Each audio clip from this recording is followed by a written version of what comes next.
Hi, Yinnies, and welcome back to a Yin Yoga podcast. Welcome back to those of you that are familiars, and welcome to those of you that are brand new around these parts. A couple of things to mention.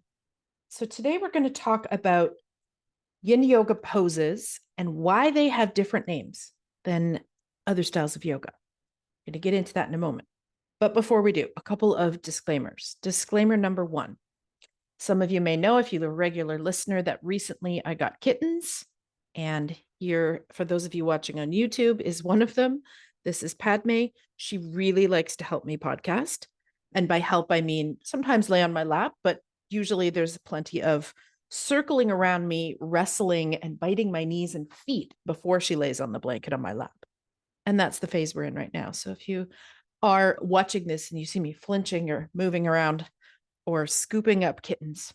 The other one has no interest in my podcasting, but this little one, she really likes to be on my lap whenever I'm here, whether it's a Zoom class or podcasting.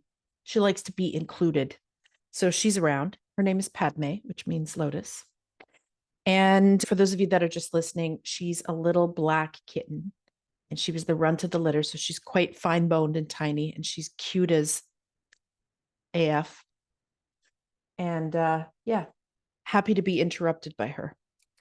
So if you're watching on YouTube, you may see some cute interruptions or just me wincing or moving as some little creature is biting me or attacking me or, not settling into her blanket lap as quickly as I would like. So that's disclaimer number one. Stay tuned for kitten cameos. Disclaimer number two is that this is an adult podcast with adult subject matter and adult languages. So if you have small people around, now is your chance to pause this and go grab some headphones, because I have the soul of a mermaid but the mouth of a sailor. So it's possible that swear words will come out. And then before we dive in, I just want to read a little podcast love that I got. This is by Dolly Chippett. I've recently discovered your podcasts, Nick. Loving them so far. I really liked the restorative versus yin episode. Even as someone trained in both, there's a misconception with the props. Guilty as charged in brackets. Thank you for clarifying. I will check out this episode in the post soon. So thank you, Dolly. And if you have not heard that episode, it's yin versus restorative, because there is a big difference, despite the fact that they're both still quiet and use props. And I did a whole episode on that. On that note, dear listener, I may mention other episodes in this episode. And if you haven't listened to all the episodes yet, because you're new around here, in the show notes on whatever app you're listening to, there's going to be a document that says see all episodes at a glance or something like that. That's just a Google Doc. And it tells you each season, the name of the episode, and then a link to where you can listen to it. So if I'm going on and on talking about other episodes, please know you can access all of those from that document. I started off doing that document mostly for my own sanity, so that when I wanted to link episodes for people, I had them all kind of in one place. And then I thought, well, wait a minute, you can share a Google Doc. Why not just make this publicly available so that anybody who wants to go searching through and check out topics and things like that can check them out. So just know that that is there for you, and it's a link in the show notes. And then the final thing I'll say is, dear yoga teacher, if you have been around here for a while and you've been listening and you've been getting a lot out of these podcasts, please take a moment to do one or all of the following things. Make sure you have followed or subscribed to the podcast on whatever app, or if you're on YouTube, subscribe to the channel. This really helps me because you won't ever miss an episode, and it also helps you because you won't miss an episode. So please take a moment to do that now if you have not already. And then if you've already done that, would you consider, for those of you who've been coming back week after week, offering me a review or a rating? So in Apple and Spotify, you can do stars. So if you want to drop me a 5-star rating, I would be super grateful, for those of you who are big fans of the pod.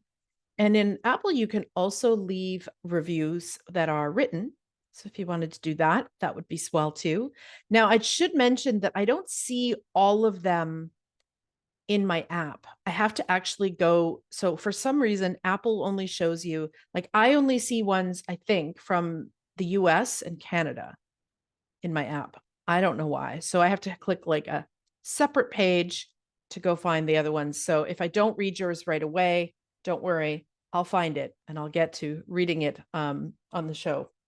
But it just may be hiding in the other countries pile. So you could leave me a reading or a review. Also on Spotify now, you can leave comments under an episode, which is a great way to leave me some feedback. And on YouTube, of course, you could drop down below after you've subscribed and liked the video and leave me a comment there about the podcast. I would be super grateful. You can let me know what you thought of an episode or how you're enjoying the podcast, or if you have a topic idea. So if there's a Yin Yoga question or topic that you are struggling with and you would like an episode on it, please, by all means, let me know. Now, to be clear, I'm not asking for guest recommendations. So far, the podcast is invitation only.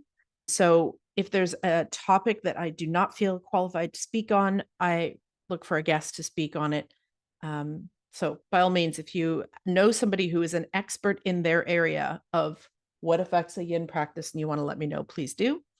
But I'm not just at the point where I'm just randomly interviewing yin yoga teachers, because I want to keep this educational as opposed to just yoga teachers sitting around chatting, although there's plenty of that too.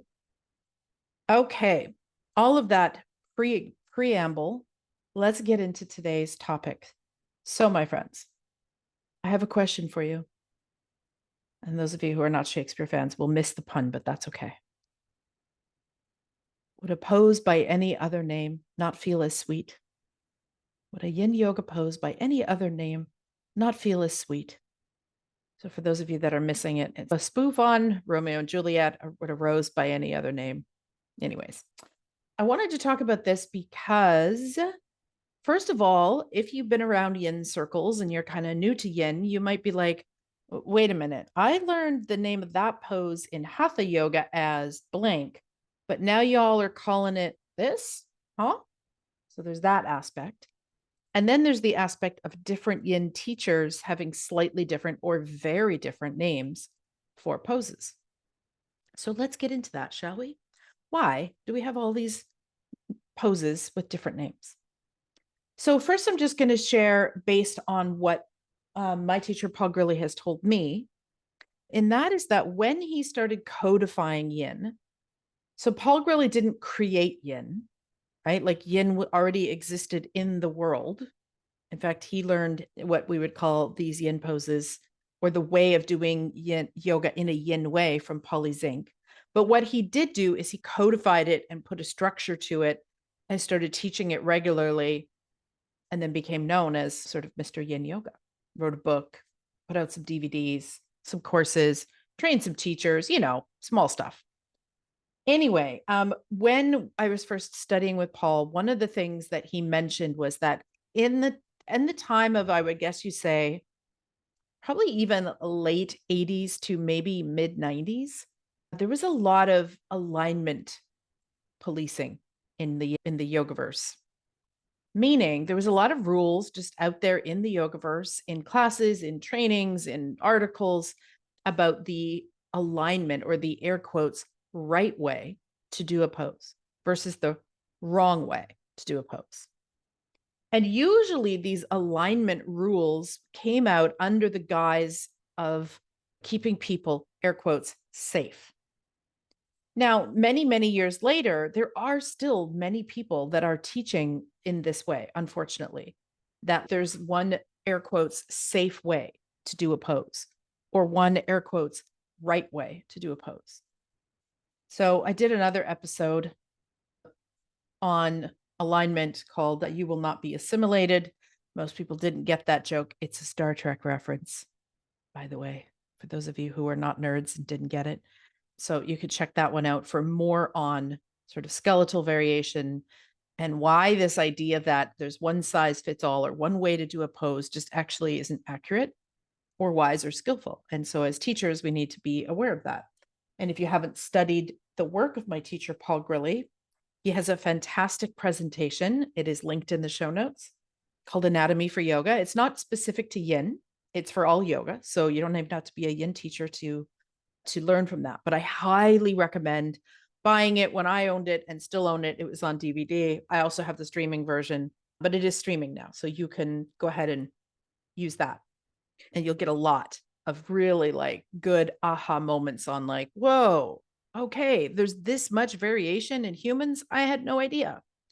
So sometimes I think we get this idea because we have an anatomy textbook, or we're in our yin training or massage training or whatever it is, if you happen to be qualified in other disciplines, and we have the sort of plastic skeleton in the teaching room. And so we get this idea that like, that's what everybody looks like inside, that we're all samesies, but that's not true.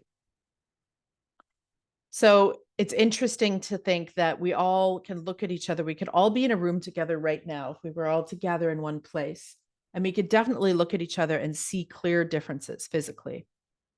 Height, weight, skin tone, eye color, body proportions, et cetera, et cetera. And yet we think somehow on the inside, we're all the same. Our hip joints are all the same. Our shoulder joints are all the same. Nay, nay, I say, that is not true. And so this was the reason I'm going into this so much is that this is the ocean that Paul was swimming in when he first started really traveling around and making yin yoga popular. And when he started teaching it regularly, he was swimming around in this alignment police, air quotes, right way to do a pose culture. And believe me, it was thick, this culture. I was around in it. I was actually originally trained in a style that was like alignment obsessed. So I can tell you that at the time, this was, for those of you that are newer teachers and you've had more flexibility with your alignment, the alignment policing was strong.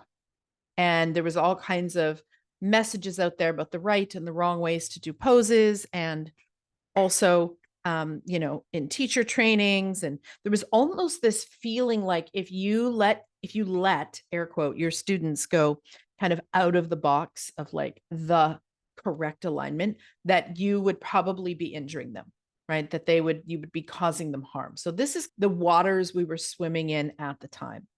One very clear example of that would be the cue that your knee should never go ahead of your ankle or foot in a lunge, right? Some people are still teaching that, that's dangerous. That's bad somehow for your knee.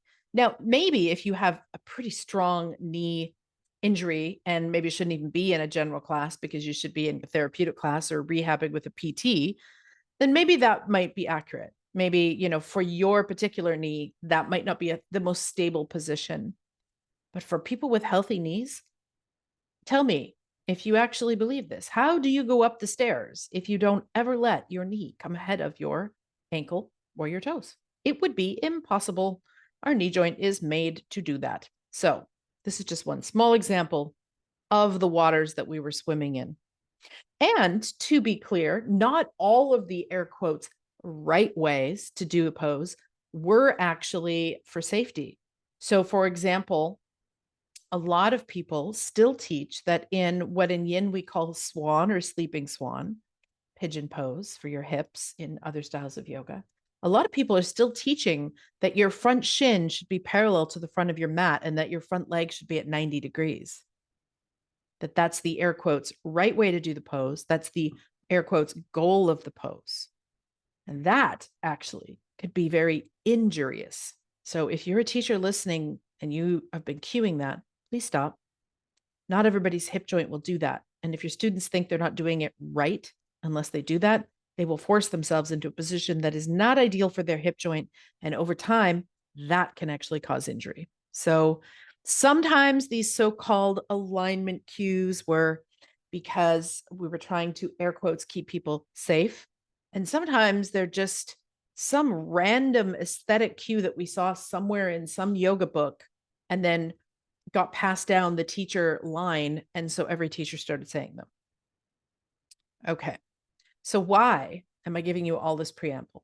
Well, this is why when Paul started teaching yin, he changed the names of the poses so that somebody couldn't say, oh, well, you're not doing, let's just use swan again.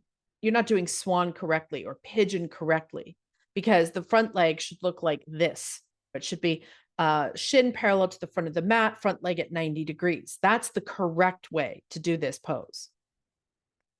And so, as a way of just sort of leaving that drama behind, Paul just renamed the poses. So he could just easily say, oh, we're not doing pigeon, we're doing swan. So that's the story that I've been told by my teacher, Paul Grilley, about why these new names came out. Now, had he been in a different time, maybe he wouldn't have needed to rename all these poses. But then again, I would say that Paul is largely responsible in a big way for the turn of these so-called alignment rules being let go because of his work in Anatomy for Yoga and his bone pictures, and then all of the teachers he's trained, and then the teachers that he's trained that have trained other teachers, and so on and so on.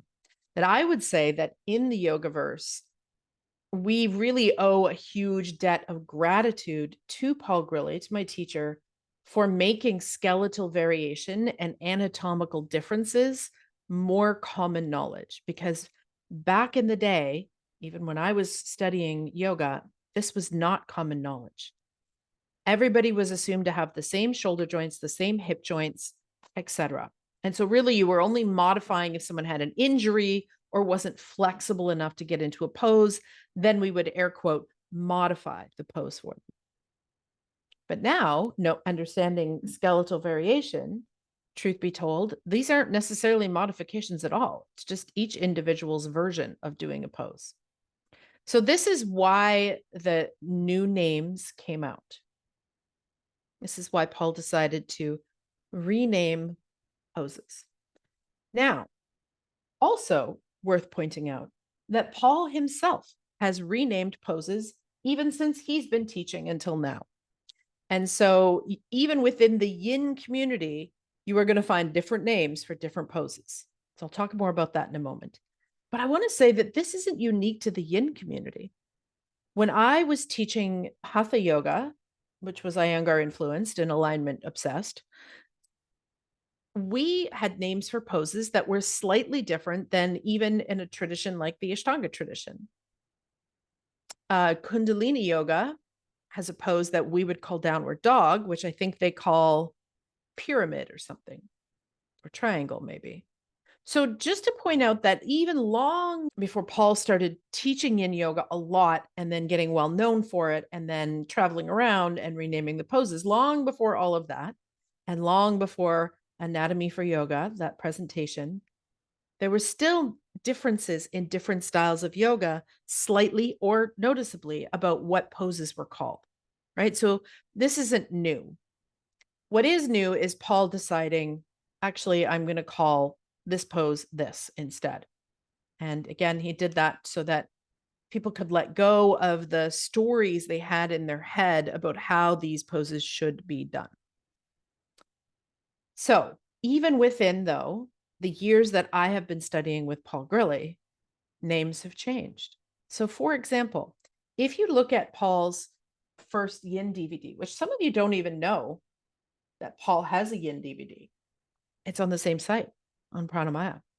I highly recommend, if you are a fan of Yin and you are a fan of Paul Grilley and you don't have it, that you get that practice and you do that practice. It was DVD, of course, it's streaming now. Sarah Powers also has a practice on there, which is lovely. Several, actually. I think she's got 2 or 3. So in that class, or the classes that are on that, what was a DVD with Paul Grilley, and if you compare that to some of the terminology he uses now for poses, there are different names. So for example, there used to be a delineation between what he calls shoelace, which would have been in Hatha Gomukhasana, legs, and square pose, or sometimes called firelog pose. Those were delineated as separate shapes. But now he's redone things in a way that like square is just a version of shoelace. Now, this happened partway through Paul training teachers. In fact, I would say it was probably the last time that I studied with him, not last as in the last time I will ever, but last as in the most recent, was the first time that these archetypes and these new kind of names for poses were actually coming out in his teaching with us. Previous to that, they were just separate poses. There was square and there was shoelace, and one works for some people and one works for others, and some people, both of them work. There were other poses that he has since changed. There was a gecko in that as well, or in that class as well. And so somewhere along the line, Paul decided that he wanted to simplify and have postural archetypes, which more of the poses that, that had individual names now fall under sort of an umbrella of an archetype. So this is still fairly recent, actually. And so this can be confusing because if you are studying with one of Paul's old school teachers, raises her hand, who was around and practicing with him before these archetypes and before a whole bunch of poses got slotted into these archetypes, we may still be using separate names for things like square, to me, separate than shoelace. Probably always will be. That deer pose is separate from swan pose. And so I may have more names for poses than what Paul does currently because he has changed the way that he's teaching these to simplify it. And I actually value having that delineation. And so even that can be confusing. And then you add to it all the upper body stuff, which Paul did not teach us. Nay, nay, I say. Those of us that were senior teachers and were studying with Paul were, noticing many of us around the world all at the same time, sort of like a collective investigation, despite the fact that some people like to say they were the air quotes first person to do upper body poses, which always makes me laugh because it's like, how would you know that? Like, do you actually know all of Paul's students around the world and know what they were doing at home in their practice when they weren't in training? No, you do not. Do you know what they were teaching their students? No. See, there's no way you could say you were the first one to include upper body poses, but a rant for another time, perhaps. But many of us were experimenting with upper body stuff. And then, of course, Paul didn't tell us what the names of these were. So we were either using names from things we had learned in other traditions or that just made sense to us, like broken wing, for example. And so you can even notice a difference from one teacher to another with exactly the same pose. Here's a perfect example. Bernie is the only person I know, and Bernie trained people or people who've read Bernie's books, who uses banana asana. Like, I never heard of banana asana ever, except for Bernie. And then, of course, people Bernie has trained and who have read his book. I learned that pose as crescent pose, as in crescent moon. That's just one example. Also, Bernie calls what Paul would call dragonfly straddle pose. So again, Bernie is free to use his own words for the poses, but straddle was not a hand-me-down from Paul, as far as I know, because Paul's always called that dragonfly. So within Yin communities, within Yin circles, within Yin teachers, there will be different names for the same thing. This is why sometimes when we're in Yin groups and we're trying to talking about poses, it's helpful to just throw up a picture, because what one person might call broken wing, somebody else is calling crushed branches, somebody else is calling, I don't know, I can't even think of what they might be. And so there's so many different names. So just use a picture. So just know that if you are the type of person who gets rigidly attached to things being right and wrong, you are going to struggle as a Yin teacher or a Yin practitioner, because there is no right and wrong. And there's a lot of, that's interesting, or, oh, that depends, or, oh, I call this blah, blah, blah, or I learned this pose as blah, blah, blah. So a rose by any other name, though, will still smell as sweet. So whether I call it Pigeon or Sleeping Swan, it's still going to stretch my hip butt IT band zone. So kind of a moot point, really, at this point. And it can be a little confusing to new teachers to Yin because, they in their active classes, they're calling this thing Pigeon, or they're calling us a low lunge, and now they're calling it dragon in Yin, or sleeping swan in Yin. And like that can get a little confusing, or shoelace now instead of gomokasin. It can get confusing, but I was trained in a style where we had to learn the English and the Sanskrit for each pose. So I've always had at least two names for each pose in my mind, anyways. And what I would love to encourage us to do as a community, as Yin Yoga teachers and practitioners, is to not be so obsessed with things being, air quotes, right. So if you really understand yin yang theory, and I've done a whole episode on that too, back in season 1, I did a version of yin yang theory for those of you that are new to that. There are no absolutes, right? So there is nothing that's 100% yin, 100% yang, just like there is nothing that is 100% right or 100% wrong in this practice. Everything is it depends. So rather than getting our knickers in a knot about whether or not somebody is doing a pose, air quotes, correctly, alignment wise, which you just need to toss that out right now if you're going to teach Yin, or whether we're getting our knickers in a knot because what you call butterfly, I call diamond pose, which was one that came up. To me, diamond pose just looked like butterfly with your feet further away. So I would have been in the Paul Grilley camp with that one and just been like, why would you make a whole brand new name for that when all you did was slide the feet further away? Wouldn't you just call it a variation of butterfly? I recently heard somebody else refer to half butterfly, which in Hatha would be Janu Shirshasana. So, one leg straight, one leg bent, coming out to the side, folding over your leg. I recently heard somebody calling that cocoon pose, which kind of makes sense if you think about butterfly being both legs bent and caterpillar being both legs straight. That kind of, it's kind of a nice visual, actually, cocoon pose. I'm still going to call it half butterfly because that's how I learned it. And it's already ingrained that way. But would I get all up in arms about some other yoga teacher calling that pose cocoon? Nope, I certainly wouldn't. Here's another example. When I teach essentially a low lunge or dragon, but flipped on someone's back because they cannot kneel.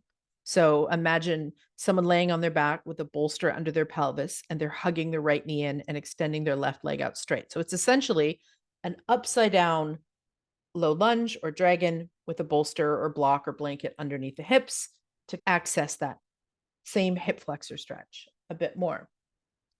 So I will teach that often with people, and I will give them the choice to either extend both legs out straight, which Paul and Susie call pontoon, or to hug one knee in and extend the other leg out straight.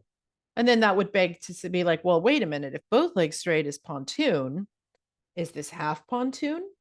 Or since you're actually using this to replace a lunge for anyone who can't kneel or to replace dragon, then wouldn't this just be, some people call it, some of my colleagues call it lazy dragon. I've heard sleeping dragon. I call it baby dragon, tomato. See right there. Lazy dragon, sleepy dragon, baby dragon. It's all the same thing. It's all the same pose. And it's a great variation for people who can't kneel and do dragon. So then I could throw more monkey wrenches into that and be like, well, should I actually be calling that half pontoon? And pontoon is a kind of a bridge for those of you who, like me, didn't know what that meant until they looked it up. Should I be calling it that? Or should I just be calling it baby dragon or lazy dragon or sleepy dragon, recline dragon? The point is, it doesn't fucking matter what you call it. As long as your students can get into the shape, feel comfortable enough that they can feel sensation in the intended area, and they're doing that, and they're able to sustain that comfortably. And I should use air quotes around comfortably. It's not probably very comfortable. But if they're able to maintain holding the pose for the duration of time in a variation that works for their body, and they're able to feel sensation there, then what does it matter what the hell the pose is called? So I think we really have to, as yoga people, whether you're a teacher, especially if you're a teacher, but also for those of you that are dedicated practitioners, we have to take a moment when we notice that our buttons are being pushed by things in the yoga world, so that we want to get into a comment thread and start, a little war on a Facebook group over the name of butterfly versus diamond pose. Um, if that's happening, take a moment and pause, because you're kind of missing the bigger picture of yoga, right? I mean, I'm hoping you didn't just do yoga to become more flexible in your hamstrings. Like, can we not be mentally and emotionally flexible here as well? And one of the greatest gifts of a yin practice is the ability to experience that sort of witnessing consciousness, where we're able to notice, oh, I'm feeling sensation in my body and my mind is telling me stories about that. And I can sit with that and I can actually stay here and I can just observe that. Can we not do that in the rest of our lives too? Like, can we not take our yoga off the fucking mat, please? So if you find yourself in a Facebook group, keyboard warrioring about whether or not this pose is called this or that, and being super attached to the name of the pose that you have learned from your teacher, I would say it's time to sit down and remember to meditate a little while, because you are not observing your mind. You are attached to a name based on what somebody else told you, which isn't even necessarily your own experience. So there's a problem there too. So let's use our critical thinking to go, oh, okay, well, my teacher called it this. That person's teacher called it that. I'm going to stick with my name. Or maybe I like theirs better and I'm going to use their name. Who knows? But can we observe when this tendency starts to come up as a human? And then when we can observe this in our yoga practice, then we can observe it in the rest of our life. And we can use our critical, rational, calm, observer, witnessing consciousness out in the world where it really fucking counts and we're not on our yoga mat. Like when our neighbor maybe has different political beliefs than we do, or somebody has a different lifestyle than you, somebody eats differently than you, right? So can we let go of the dogma around what these poses are called and just be curious? So I may say in a Facebook group, and I have, I'm not familiar with that pose. Can you show me a picture so that I can see what it is that they're talking about? Because I certainly can't answer a question about a pose if I don't actually have a good picture in my mind of what pose it is they're talking about. And then I might even say, oh, I know that pose as blank. That's it. I'm not attached. Here's another example. If you were to sit in front of a bolster that's laid vertically on the mat, and then you were to lay back on that, just the bolster in a yin way, I always learned that as heart bed, but I have heard some of my Southern neighbor friends, my American friends, call it heart bench. Is one of those wrong? No. I've even heard it called fish, but to me, fish is quite different. Fish would be on blocks and it's much more specific and kind of targeted as to where it is. Whereas I find heart bench or heart bed, whatever name you want to call it, is a little bit more general back and spine. Whereas fish is real specific on blocks.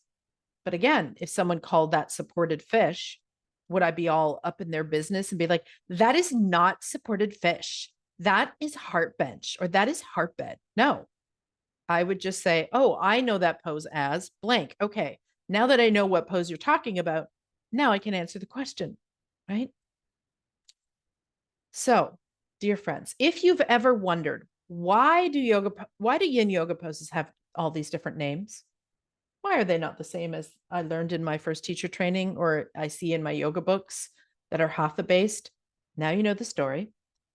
Paul was swimming in the ocean of alignment piranhas at the time when he was out teaching about skeletal variation and human variation and differences in our bodies. And so at the time, the ocean he was swimming in was full of piranhas, of alignment rules, doing things right and wrong, injuring your students, yada, yada, yada, the right way, the wrong way to do things. And so rather than kind of swim in that piranha infested water and constantly have to try to defend himself, he just kind of swam over to where the ocean was blue and there was nobody attacking anybody. And he renamed his poses. And that is what most of us learned. But again, even within Paul's student base, you're going to find differences in names of poses. Perfect example, Bernie with his banana asana and me calling it crescent pose. We both have the same training, but we have different names for the pose. Or Bernie calling it straddle and me calling it what Paul did, which was dragonfly. Or me calling lying on your back with a bolster under your butt, hugging one knee into your chest, baby dragon, and someone else calling it reclined dragon or lazy dragon or sleeping dragon. Does it matter? Does it really matter? Would a yin yoga pose by any other name not feel as sweet? This is my question to you. So I would argue, yes, a yin yoga pose by any other name is just as sweet. And that if you find that you're struggling with that, that's actually what you need to look at, not what the name of the pose is. It's like, why am I so attached to this name? And why am I feeling so dogmatic about this name? And can I use some critical thinking and some flexibility when it's like, I'm not on the yoga mat? Like, why does it matter what this pose is called? If we know what it does, how to teach it, how to modify it for different variations and for injuries, isn't that what's important? Honestly, I would say probably at least a quarter of the time, I don't even say the name of the pose. I just start using my cues to get people into the pose. I might say it partway through or at the end, but honestly, I'm going to cue them how to get into the pose and what modifications they could use and what props they could use and other alternatives for people who it doesn't work for. I'm going to say all that before the pose name. Because really, wouldn't a yin yoga pose by any other name still feel just as sweet? I think so. Okay, friends, I think that's enough for this episode. I hope that you got something from this. Remember, when you're talking to other yoga professionals or other yin yoga students about a pose, and if people are like, I don't know what that is, just send them a picture because they may have learned it differently than you. To one person's banana is another person's crescent moon pose. And until we meet again, my friends, bye for now.